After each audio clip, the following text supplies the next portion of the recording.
حقیقت میں ہم سب کے لیے یعنی ہماری بہن بیٹیوں کے لیے خاص طور پر لمحہ فکریہ ہے۔ آپ جانتے ہیں کہ اسلام نے ہماری خواتین کو پردے کا حکم دیا،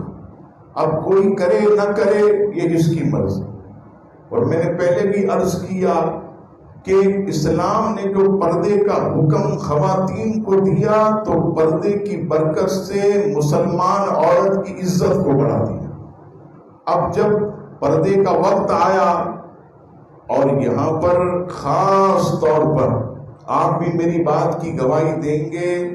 کہ ہماری اکثر خواتین جو ہے یہ پردے سے دور ہیں۔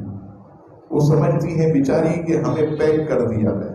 ہمیں پیک کر دیا گیا، یہ ان کی خام خیالی اور نادانی ہے۔ اللہ اور اس کا رسول کبھی بھی کسی پر ظلم نہیں کرتے، لیکن جو ہماری بہن بیٹیاں جو برقع پہنتی ہیں، جو کوٹ پہنتی ہیں، اسکارف پہنتی ہیں، ان میں ایک خطرناک جو خرابی پائی جاتی ہے وہ یہ ہے کہ ان کا برقع، ان کا کوٹ، ان کا اسکارف یہ بہت بھڑکیلا ہوتا ہے، اور اتنا بھڑکیلا کہ کہیں نگینے چمک رہے ہو، کہیں ایسی رنگ برنگی اس کے اندر جو ہے وہ کاریگری کی گئی ہوتی ہے کہ اگر کوئی خاتون ایسا برقع پہن کر، ایسا کوٹ پہن کر، ایسا اسکارف خوبصورت پہن کر جب گزرتی ہے تو اس کی چمک دمک کی وجہ سے مرد جو ہے وہ دیکھنے پہ مجبور ہو جاتا ہے، دیکھنے پہ مجبور ہو جائے۔ اتنا حسین، اتنا چمکدار، اتنا خوبصورت، نگینوں سے بنا ہوا اور اتنا جو ہے وہ سخت قسم کا فٹ یہ برقع اور یہ کوٹ اور یہ اسکارف، عزیزان گرامی، یہ ہمارے لیے جو ہے وہ شدید نقصان کا باعث ہے۔ اسلام نے پردے کا حکم دیا تو ساتھ میں یہ بھی کہا کہ تم جو ہے وہ سادہ برقع پہنو، سادہ اسکارف پہنو، سادہ کوٹ پہنو۔ اور میں یہاں پر یہ عرض کروں، ٹھیک ہے میں منع نہیں کرتا، اگر آپ کو بہترین اسکارف پہننا، بہترین کوٹ پہننا، بہترین برقع پہننا ہے، یعنی بہترین کپڑے کا آپ ضرور پہنیے، کوئی منع نہیں، لیکن اس کے اندر چمک دمک زیادہ نہ ہو، اس کے اندر اٹریکشن یہ زیادہ نہ ہو جو کسی کو کھینچے، کسی کو راغب کرے، یہ چیز نہیں ہونی چاہیے، کیونکہ اس کی وجہ سے مرد جو ہے وہ دیکھنے پر مجبور ہوتا ہے۔ مردوں کو راغب کرنے والی بات ہے، گزرنے والوں کو راغب کرنے والی بات ہے، تو اس سے خاص طور پر جو ہے ہماری بہن بیٹیوں کو جو ہے وہ سوچنا چاہیے کہ کہیں ایسا نہ ہو کہ ہماری اس خوبصورت حسین و جمیل برقعے سے، ہمارے اس خوبصورت حسین و جمیل کوٹ پہننے سے، ہمارے خوبصورت حسین و جمیل اسکارف پہننے سے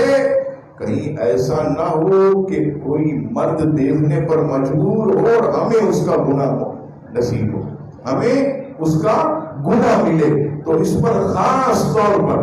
غور و فکر کرنا چاہیے تاکہ ہمارے معاشرے کے اندر فتنے کی صورت پیدا نہ ہو، فتنے کی صورت پیدا نہ ہو۔ عزیزان گرامی، یہ آپ اپنی بہن بیٹیوں کو بھی سمجھائیں، یہ بات آپ گھر کی خواتین کو بھی سمجھائیں، پیار محبت سے۔ یہاں میں خاص طور پر عرض کرتا ہوں کہ پیار اور محبت سے، ذرا بھی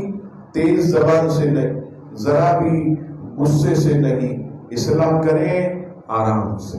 اصلاح کریں پیار سے، اصلاح کریں شفقت سے۔ اور یہ بھی میں عرض کر دوں ہمارے بھائیوں کے لیے، آپ نے اپنی بیٹی کو سمجھا دیا، آپ نے اپنی بیوی کو سمجھا دیا، آپ نے اپنی بہن کو سمجھا دیا، اور پھر بھی وہ نہ مانے تو اب گھر میں فساد کرنے کی ضرورت نہیں، گھر میں فساد کرنے کی ضرورت نہیں ہے۔ آپ ایک بار، دو بار، تین بار پیار سے سمجھائیں،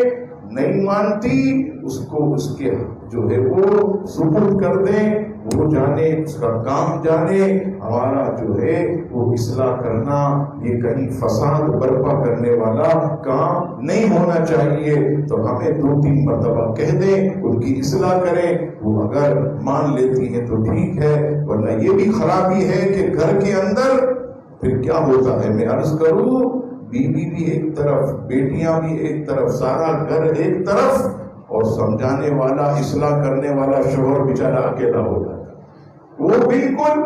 اگلت تھلگ ہو جاتا، اس کے خلاف پھر محاذ قائم کیا جاتا، اس کے خلاف پھر کارروائی ہوتی ہے، پھر گھر والے مل کر اب یہ شرارت کرتے ہیں کہ اس کو کب نکالا جائے، جب دیکھو بک کرتا رہتا ہے، جب دیکھو ہمارے معاملات میں دخل اندازی کرتا۔ تو کیا مطلب، تم جو ہے کسی لڑکے کے ساتھ ہاتھ پکڑ کے نکل جاؤ، تمہارا باپ کچھ نہیں بولے، تم جو ہے یہ کپڑے باریک پہن کر راستے سے گزرو، کیا یہ نہیں بولے تمہیں، تم نمازیں نہیں پڑھو، اللہ کے حکم کی جو ہے وہ نافرمانی کرو، اللہ کے احکامات کی پامالی کرو، یہ تمہیں کچھ نہ بولے؟ نہیں نہیں، اس کا حق ہے، شوہر حاکم ہے، اسلام نے شوہر کو حاکم بنایا۔ عورت آج حاکم بننے کی کوشش کرتی ہے، لیکن اس کے لیے حاکمیت نہیں ہے، حاکمیت شوہر کے لیے ہے، اس کو شریعت نے، اللہ اور اس کے رسول نے حاکم بنایا، اس کا حکم جو ہے یہ بیوی بھی مانے گی، بیٹیاں بھی مانے گی، بیٹا بھی مانے گا، سارا گھر اس کا حکم مانے گا، اس پر کوئی حکم نہیں چلا سکتا۔ ہاں اگر کوئی زیادتی کرتا ہے ایسا شوہر تو اسے پیار محبت سے سمجھایا جائے، اس سے عرض کی جائے کہ یہ نہ کریں، ایسا کریں، ایسا نہ کریں۔ لیکن جو ہے اگر آپ یہ کہیں کہ شوہر بیوی بن جائے تو یاد رکھیے گا یہ نہیں ہو سکتا، بیوی شوہر بن جائے تو ایسا ممکن نہیں ہے۔ اس چیز کو خاص طور پر جو ہے وہ اپنے ذہن میں رکھیں تاکہ ہمارا گھر جو ہے یہ بہترین گھر بن جائے، اس میں رحمتیں نازل ہوں، اس کے اندر برکتیں نازل ہوں۔ اگر ہم یہ چاہتے ہیں کہ ہمارے گھر کے اندر برکتیں اور رحمتیں نازل ہوں تو ہمیں جو ہے وہ خاص طور پر گھر کے اندر اچھا ماحول پیدا کرنا پڑے گا، ایک دوسرے کی عزت کرنی پڑے گی، ورنہ بے برکتی آئے گی، ورنہ فساد ہوگا، ورنہ جو ہے وہ روزی میں تنگی آئے گی۔ اللہ تبارک و تعالی ہم سب کو حضور تاج الشریعہ کے صدقے و طفیل نبی پاک علیہ الصلوۃ والسلام کی سچی محبت نصیب فرمائے اور دین پر ہم سب کو عمل کرنے والا بنائے، آمین۔